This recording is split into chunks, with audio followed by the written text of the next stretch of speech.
jeu, c'est pas tellement de vous apporter des connaissances. Moi, je crois que l'après-midi sera réussi si j'ai réussi à vous convaincre qu'en écrivant, en lisant, je me sens plus vivant que si je le faisais pas.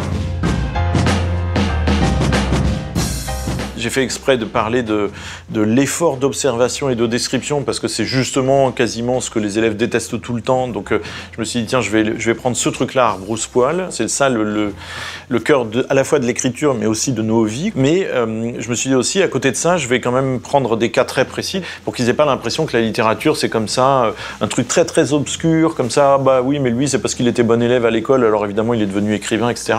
C'est pas le cas, j'étais pas bon élève à l'école et si je suis devenu écrivain, c'est parce que la présence des autres, la vie des autres, vient me chercher là où je me tiens. Par exemple, c'était un jour pour une communion, une profession de foi. Je devais avoir peut-être 12 ans, quelque chose comme ça. Et toute la famille arrive chez nous en banlieue, donc dans l'Essonne, et j'entends mon grand-père ouvrier dire à ma mère, donc sa belle-fille, « Vous me mettez où vous voulez à table, mais vous me mettez pas à côté de votre père, ou monsieur votre père, ou je sais pas quoi. » Et en fait, le truc, c'était que mon grand-père ouvrier était persuadé qu'il n'avait absolument pas de conversation, pas de culture, pas d'intelligence, et donc il voulait pas se retrouver mal à l'aise pendant 2 heures à côté de mon autre grand-père qui était chirurgien, et qui lui, au contraire, avait cette culture-là, avait ce sens de la conversation, etc. Là, ça, je l'analyse aujourd'hui, mais sur le moment, quand même, quand j'ai entendu mon grand-père demander ça, je me suis dit, ah, là, il y a quelque chose de fort, là, qui se passe. Il y a fort au sens pas d'excitant, mais quelque chose d'important qui était en train de se passer là. Et c'est à ce moment-là que je commence à écrire.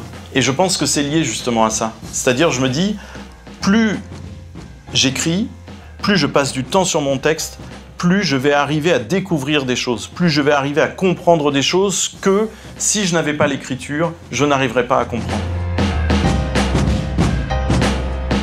Je pense que trop souvent en France, étant donné qu'il y a cette espèce de rôle de l'écrivain, d'importance de l'écrivain, ça fait une sorte de figure sociale, notable presque, alors qu'en fait l'écriture, elle est toujours du côté d'une forme de sauvagerie, tout le temps. C'est-à-dire c'est retrouver une forme de violence que tout le reste de la vie sociale essaye d'éteindre. Mais c'est pas parce que je fais plein de fautes ou que je n'en fais pas que je suis un bon ou un mauvais écrivain. Par exemple, vous avez déjà entendu parler peut-être de Marcel Proust, qui a écrit À la recherche du temps perdu au début du XXe siècle. Et ben, Proust engageait donc des secrétaires pour retranscrire ses manuscrits. Et il précisait toujours, comme je fais beaucoup de fautes, évidemment, vous les corrigez. En 4e, j'ai eu un professeur de français qui était un type très étrange, qui en apparence nous brutalisait beaucoup, en fait il nous respectait aussi beaucoup, et il nous a fait lire mais un nombre incalculable de livres auxquels moi je ne comprenais rien du tout. Et c'est seulement 2 ou 3 ans après que tout d'un coup je me suis rendu compte que je connaissais ces livres par cœur. Alors que je n'y avais rien compris, alors que je les avais lus dans un espèce de climat d'hostilité vis-à-vis du prof.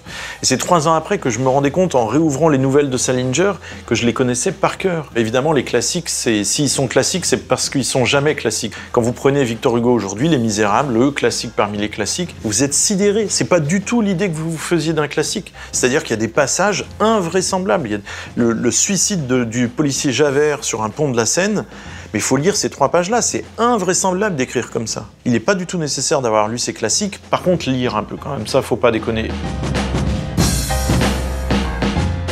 C'est ça la littérature, c'est juste arriver à faire quelque chose soit de très poignant, soit de très drôle, soit de très émouvant. Et ensuite, si la forme est très pauvre, c'est-à-dire si ce côté très poignant ou très beau, il est passé autrement que dans un travail de la forme, bah très bien, on se fiche des maladresses dans ce cas-là. Si on me donnait à choisir, sans hésiter, je prends tout de suite l'émotion contre l'habileté, quoi.